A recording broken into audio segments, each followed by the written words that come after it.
سلام، حالا من به شما چیزی را نشان می دهم که هر روز وقت خیلی زیاد را می گیرد. نه، گپ درباره خود تلفن نیست، بلکه درباره یک حرکت است. همگی همین یک حرکتی انگشت. اما میلیون ها آدمان هر روز ساعت ها وقتی خود را به انا همین حرکت انگشت عوض می کنند. چرا؟ امروز روانشناسان، جامعه شناسان و حتی نیورولوگ ها به این مناسبت جدی دارند، زیرا انسانیت در یک تجربه عظیم اشتراک دارد، غیر اختیاری. تجربه‌ای که میلیاردها آدمان هر روز صدها نوارهای کوتاه را تماشا می‌کنند و کسی دقیق نمی‌داند که پس از 10 یا 20 سال این تجربه ما را به کجا می‌برد. این است موضوع امروزه ما، تماشای نوارهای کوتاه، به قول زمانه سکرولینگ ریلز ها. در هر یک نشر برنامه دیدی نوچ خیلی می‌دانید ما به مسئله از چند طرف می‌نگریم. نه از روی احساسات، نه از روی آوازها، بلکه از نگاه علم، جامعه و تجربه واقعی. پس بیایید معین میکنیم چرا تماشای ریلز ها اینقدر جالبند؟ اگر 1000 ساله ها پیش زندگی میکردیم، مغز سری ما کلاً وظیفه دیگر داشت. از دور آواز حیوانات وحشی را معین میکرد، خطر را معین میکرد، غذا میافت و همچنین راه زنده موندن را جستجو میکرد. یعنی مغز سری انسان برای جستجوی همیشگی چیزهای نو تشکل یافته است. اما امروز شعر نیست، درنده یا دیگر خطرها نیست، ولی نوارهای نو و نو و جالب هست.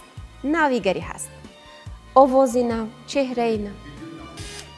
ویدیوی نو در اول گفتم که آواز نو، چهره نو، اخبار نو، رنگ‌های بلند و جالب. واو! موضوعهای عجیب. مغز سر هر بار با دیدن چیزهای غیر چشم داشت فعالتر می شود. از همین سبب ما گاهی برای 5 دقیقه تلفن را باز می کنیم، ولی ناگهان می فهمیم که نیم ساعت گذشته است، حتی از آن زیاد.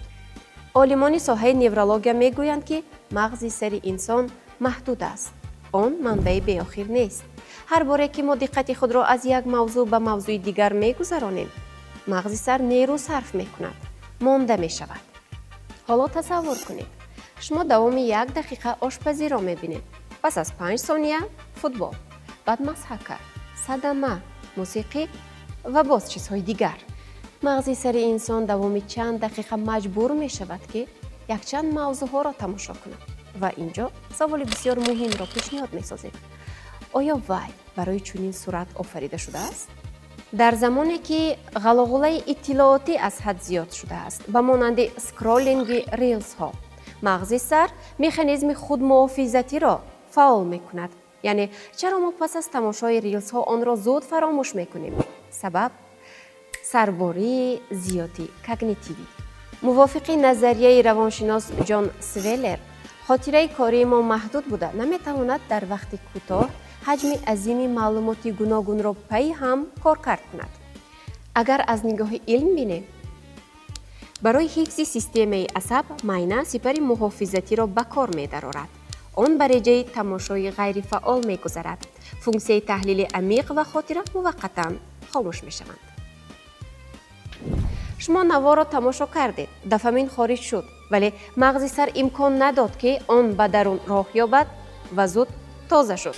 اگر همین سپر خودکار نمی بود، مغز سر در یک وقت کوتاه کاهش یافته از کار میموند. بیایید یک تجربه میگذرانیم. فکر کنید آخران ریلزی که تماشا کردید در یاد دارید؟ شاید، ولی 5 ریلزی که آخران مراتب تماشا کردید در کدام موضوع بودند؟ دشوار است به یاد آوردن، هم خیلی نه؟ ولی وقتی که برای تماشای این ریلز ها صرف شد، برباد رفت. ساعت ها می گذرد، ولی بسیار وقت چیزی در خاطر نمی ماند. گویا ما آب را روی کف نگاه داشتنی باشیم. چیزی هست؟ اما نیکولاس کار، محقق امریکایی و مؤلف کتاب مشهور The Shallows می گوید ما اگر هر قدر بیشتر به معلومات پاره پاره عادت کنیم، نگاه داشتنی دقت به یک موضوع برایمان همان اندازه دشوارتر می شود. اگر به زبان ساده گوییم، тамоми рӯз машқи ҷаҳидан кунем, давиданро фаромӯш менамоем, аз як навор ба навори дигар гузарем, тамаркузи дарозмуддати хотира заиф мегардад. вале масъала танҳо дар диққат нест, инҷо чизи ҷиддитар ҳам ҳаст. равоншиносон мегӯянд, инсон на танҳо аз рӯи он чизе ки мехӯрад, балки аз рӯи он чизе ки мебинад шакл мегирад. пештар инсон як китоб мехонд, бо як қаҳрамон моҳҳо зиндагӣ мекард, як идеяро ҳафтаҳо фикр менамуд ва имрӯз бошад мо гоҳо дар 5 дақиқа бештар маълумот мебинем назар ба он ки одамони пештара давоми рӯз медиданд. инҷо илми ҷомеашиносӣ як саволи дигар пешниҳод мекунад. рилсҳо ба мо чӣ таъсир дорад? муҳити атроф ҳамеша ба инсон таъсир мерасонад. замони муҳити асосии инсон оила буд, баъд мактаб, баъд телевизион ва имрӯз бошад алгоритм. алгоритме ки ҳар рӯз ба мо қарор медиҳад. мо чиро тамошо мекунем, аз чӣ асабонӣ мешавем, ба чӣ механдем, ба чӣ бовар дорем ва ҳатто чиро фикр мекунем. ҷомеашиноси фаронсавӣ Эмил Дюркгейм мегуфт: ҷомеа аз фард болотар меистад. агар ӯ имрӯз зиндагӣ мекард чӣ? мепурсид: ҷомеаи нав одамон ё алгоритмҳо? вале бояд як нуктаро таъкид кунем: рилсҳо душмани одамон нестанд. онҳо ба мисли китоб, телевизион, радио воситаанд. аз онҳо метавон илм омӯхт, забон омӯхт, маҳоратро такмил дод, дунёро шинохт, тиҷорат сохт. дар маҷаллаи илмии Computers in Human Behavior даҳҳо таҳқиқотҳо дар бораи танаффуси рақамӣ чоп шудаанд ва хулосаи умумии олимон ин аст: агар шумо ҳангоми иҷрои кори вазнин танҳо барои чанд дақиқа наворҳои сабук ва ҷолибро тамошо мекунед, ин метавонад шуморо аз фишори эҳсосӣ раҳо созад ва хастагиро барорад.